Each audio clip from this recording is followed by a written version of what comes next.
The worker ahead reaches a hole in the trail and stops. It doesn't go around, it climbs in. Its body levels the road. A prey carrier runs across its back, then another. If the opening is too wide, more workers fill it together. This is how your colony keeps moving. Some ants travel, others become the path. And before this day is over, that path will carry more than food. It will carry the colony itself. You are a media worker of Eciton Burchellii, Burchell's army ant. This is a representative nomadic phase-moving day assembled from field studies in Costa Rica and Panama. It is not one tracked ant's recorded itinerary. Your worker anchors the journey while the colony changes around it. So, how does a colony keep moving when its road, transport system, and shelter must all be made from the colony itself?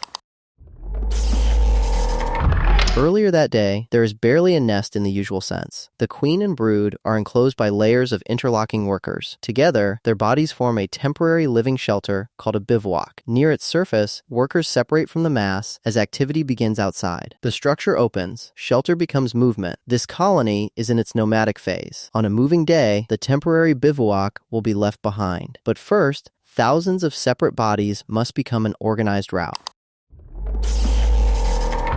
There is no commander at the front and no worker carrying a map of the entire raid. Movement emerges from pheromone trails and repeated local interactions. From worker height, it is a crush of nearby bodies. From above, it resolves into lanes. Returning ants travel through the center of the principal trail, including workers carrying prey. Outbound ants move in the flanking lanes. Separating the two directions reduces interference and keeps the return traffic moving toward the bivouac. Under documented upper-scale conditions, a principal column can exceed 100 meters, involve about 200,000 foragers, and transport more than 3,000 prey items in an hour. No individual sees that whole system. Each responds to what is nearby. Order appears at a scale larger than any one worker. The trail opens into a broad swarm front. Workers spread through disturbed leaf litter. When they encounter larger prey, groups aggregate around it, subdue it, and cut it into loads that can enter the return traffic. But the workers are not physically interchangeable. You remain a media worker. Nearby, a larger submajor handles a bulky fragment. Submajors form a small portion of the workforce, but are disproportionately involved in transporting large non-ant arthropod prey. Above the swarm, another hunter is waiting. Animals fleeing the disturbed leaf litter attract ant-following birds. The birds usually capture prey escaping from the swarm, not food carried in workers' jaws. In paired exclusion trials, ants captured more prey when those birds were kept away. The swarm creates an opportunity. The birds take part of what it flushes into the open. Every load the ants retain must still cross the ground ahead.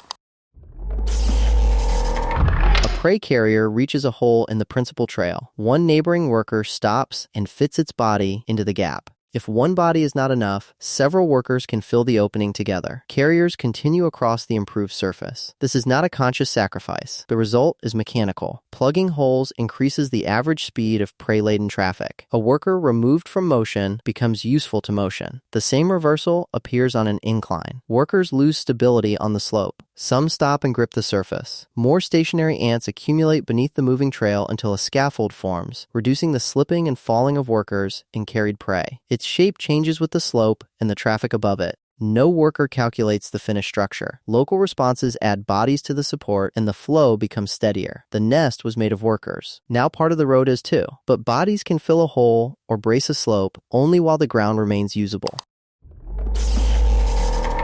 Later, the trail reaches the bright boundary again. There is no universal temperature at which every colony reacts identically. But in the Costa Rican field research, full sun pasture reached 1.3 degrees Celsius, and colonies avoided entering it in every observed edge encounter. When researchers provided shaded artificial crossings, the ants used them. The colony does not defeat this boundary by adding more bodies. The exposed route empties, and movement shifts toward usable ground. A trail that can be repaired still has limits, and before this moving day ends, the road will change purpose completely.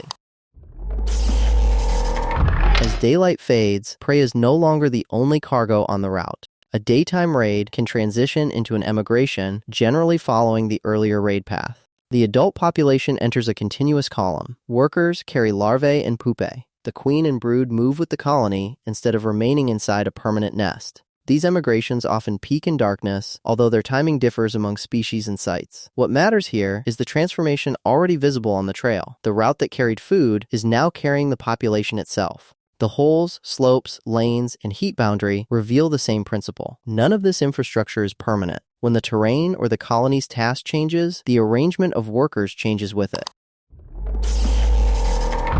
Now the column reaches its destination. There is no fixed nest waiting for it. The population that forms the nest is spread along the trail. Workers gather around the queen and brood, moving bodies slow, packed together, and interlock. Layer by layer, traffic becomes shelter. The colony that crossed the forest compacts into another temporary bivouac. That living structure can influence the brood's thermal environment, but it is not a perfect thermostat. Its conditions change with the surrounding temperature and the brood's stage of development. The important change is visible, without any worker understanding the final design. At the forest edge, the line stopped because the route had become unusable. Here, movement stops because the colony has completed its transformation. One media worker did not control the raid, repair every gap, carry every load, or choose the destination. The day worked because many local responses repeatedly changed the colony's traffic, terrain, tasks, and physical form. The colony does not carry a home to the new site. The moving colony becomes the home again. The trail has disappeared into the walls.